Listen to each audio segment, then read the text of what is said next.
Oleh karenanya, maksud saya, segala pintu yang bisa ada kemungkinan bisa bikin ria, enggak usah ente spekulasi, enggak usah.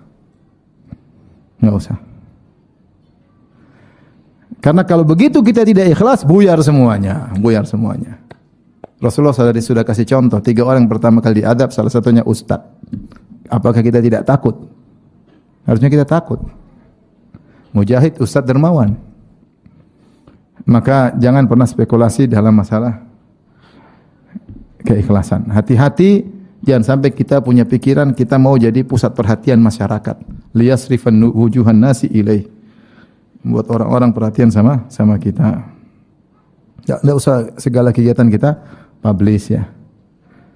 Misalnya saya bikin kegiatan. Saya pagi-pagi sebelum subuh saya bangun jam sekian. Biasa salat malam dulu misalnya. Malam dulu. Kemudian saya pergi ke masjid, insyaallah saf pertama ya. Insyaallah saf pertama. Ya, kemudian saya sambil menunggu imam saya baca Quran. Dan kita tahu di antara sunnah adalah doa di antara adzan dan iqamat. Saya doa. Saya baca doa dulu ya. Saya selalu begitu misalnya. Kemudian imam kalau salah saya sering tegur. ini contoh aja orang ria ya, contoh. Terus pagi-pagi kita zikir petang dulu. Nah, habis itu ya kita olahraga ya. Ada kopi, ini kopi saya suka ini, kopi model ini nih. Nah, kopi ini bagus nih, begini caranya. 60 apa? V60 ya, saya juga suka itu ya. V60 terus ini. Nah, habis itu saya nge-gym dulu nih. Nah, biar apa? Olahraga biar kita kuat iman. Mukmin yang terbaik, mukmin yang kuat. Ya, terus. Terus mau contohin siapa? Orang lain pagi-pagi sudah pergi sales roti. Terus mau contohin kamu gimana ceritanya? Ini ceramah cocok buat bos-bos. Ya enggak? Buat ente mahasiswa pagi-pagi sudah ngerjakan paper, sudah kemana setengah mati. Ya. Ini cuma buat bos-bos yang seperti ini. Terus buat apa bikin kayak gitu? Nggak ada, ini saya cuma fiktif aja. Misalnya, ngapain kayak gitu? Nggak bisa ditiru orang juga. Yang bisa niru cuma bos-bos. Saya diantaranya bosnya, saya bisa tiru kalau begitu. Tapi yang lain kasihan, mahasiswa miskin-miskin. Maharaja nggak punya. Minum V60 tiap hari dari mana? Maharaja nggak punya. Maksud saya hati-hati. Maksudnya kita ini kalau kita selebriti oke, perlu setiap hari seperti itu karena kita memenuhi kebutuhan masyarakat. Masyarakat lagi pengin tahu artis dia lagi ngapain sih, gitu kan? Iya enggak? Maka kita memenuhi kebutuhannya. Saya lagi lagi jalan sama istri, lagi jalan-jalan sama anak. Istri saya pertama, istri saya kedua, istri ke belakang, 3, depan, keempat. Jadi mereka kan ingin tahu terus. Jadi kita memenuhi kebutuhan. Ini tuh cara marketing. Sehingga dia selalu tiru terus follower semakin banyak. Nah, jadilah ustaz selebriti. V60 nih ya. Seperti itulah.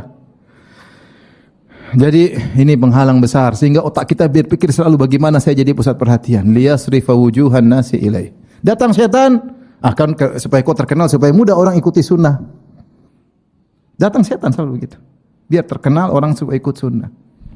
Salaf lebih bertakwa daripada kita. Dan didikan salaf lebih baik daripada didikan kita.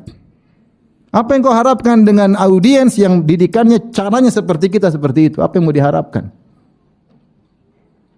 Kita berdakwah mencari ridha Allah, bukan mencari follower.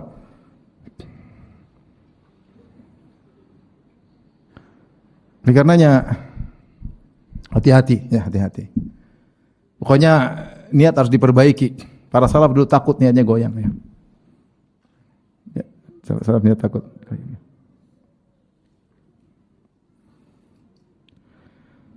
Ini yang pertama ya. Jadi maksud saya antum kalau dakwah itu enggak usah aneh-aneh lah, enggak usah gaya-gaya jangan terlalu banyak gaya ya. Jangan terlalu banyak gaya. Nanti kalau terlalu banyak gaya, banyak akhwat yang jatuh hati, kasihan. Ini beneran ya. Beneran. Saya cerita sama seorang ustaz kawan. Dia bilang, "Ustaz, hati-hati jangan suka gaya-gaya, Ustaz." Kok bisa, Ustaz Firanda? Iya, saya kemarin pergi ke kampung, ke gunung. Saya pergi ke gunung. Saya juga kaget. Begitu saya masuk, umat sudah nunggu. Ada dengar suara, "Ustaz Firanda." Saya bilang, "Ya Allah, saya gemuk begini, songkok miring, masih ada yang kayak gitu." Ini beneran ini. Demi Allah saya cerita sungguh ini. Saya kaget. Lah saya maksudnya enggak pernah ngejim terus tongkol miring-miring, masih ada juga Ustadz Firanda. Entah janda, entah perjaka, saya enggak tahu. Entah. Gimana lagi Ustadz yang keren, sebelum ini tampil depan ini, kemudian wah, aduh, saya juga kadang-kadang. Ya kalau dia terlanjur ganteng dari sana ya sudahlah, salah sendiri akhwatnya. Ya maksudnya orang mandang kita seperti ustaz itu seperti orang sempurna, maka jangan kita mainkan hati mereka, kasihan. Ya udah kita biasa-biasa aja lah. Itu ilmu itu sudah mulia sendiri. Saya tanya sama Syekh Abdul Razak, Syekh bagaimana orang yang dakwah kemudian misalnya pakai lampu mercusuar, keren, memang menarik. Lampu kemudian gelap, gelu macam. Syekh diam sebentar, kemudian dia berkata, itu dari mana gak cara-cara seperti itu ya Firanda? Ini dari artis-artis, menggonin tukang nyanyi, artis film, dari orang kafir. Kata dia ilmu sudah cukup, dalil sudah cukup, tidak perlu seperti itu. Dulu ada seorang namanya Al-Harith Al-Muhasibi. Dia ditahdir oleh para ulama, ditahdir oleh Imam Ahmad, ditahdir oleh Abu Zur'ah Ar-Razi. Antum bisa lihat dibahas oleh Ibnul Jauzi dalam kitabnya Talbis Iblis. Dia punya buku judulnya Tawaham. Tawaham itu artinya bayangkan. Buku itu bagus, saya sudah download, saya baca. Buku itu seperti ini isinya. Bayangkan kalau kau mau meninggal dunia, pakai dalil, kemudian datang malaikat maut, kemudian mencabut nyawamu. Bayangkan jika kau begini, bayangkan jika kau begini. Bayangkan jika kau dibangkitkan di hari kiamat. Kemudian tiba-tiba kau melihat dunia seperti ini. Dia bayangkan gitu. Itu ditahdir buku seperti itu. Tidak ada salafnya cara menulis seperti ini. Ditahdir oleh para ulama. Ditahdir oleh Abu Zur'ah Ar-Razi. Sampai yang tanya Abu Zur'ah, bukankah buku seperti itu bermanfaat? Apa tidak cukup Al-Quran dan Sunnah memberi manfaat sehingga kau butuh dengan buku model seperti itu? Antum lihat dibahas oleh Ibnu Jauzi dalam kitabnya Talbis Iblis. Intinya, ini yang pertama. Intinya saya ingin sampaikan hati-hati. Ya, hati-hati jangan suka publish amal soleh. Kalau orang lain publish amal soleh, kita husnuzon dia ikhlas. Saya bicara saya ini sangat takut untuk riya.